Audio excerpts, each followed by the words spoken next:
magtapat sa kalisod, magkatawa sa gamay, bisan walay ikapalit.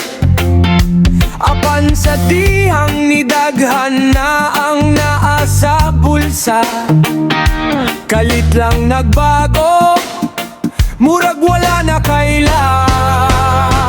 Basta kwartahan na, mausab ang ginaya, ang suot kani ato karon murag estranghero na.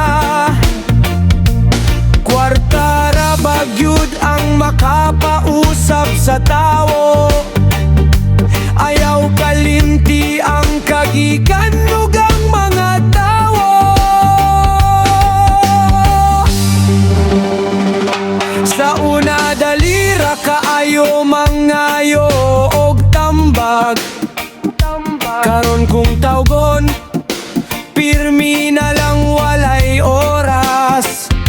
Dili man daotan ng mangandoy o kalambuan, pero ayaw ilisi ang kasing-kasing tungod sa kwarta.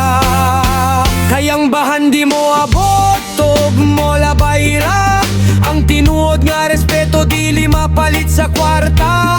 Kung musa ka ang imong kahimtang sa kinabuhi, ayaw kalimti ang mga nitabang mo kanino. Kaniadto, basta kwartahan na, mausab ang kinaya, ang suot kaniadto karon murag estranghero na. Kwarta ra bagyud ang makapausap sa tawo, ayaw kalimti ang kagikan ug ang mga tawo. Kwarta mahimong mawala, apan ng maayong batasan, mao'y bahandi nga dili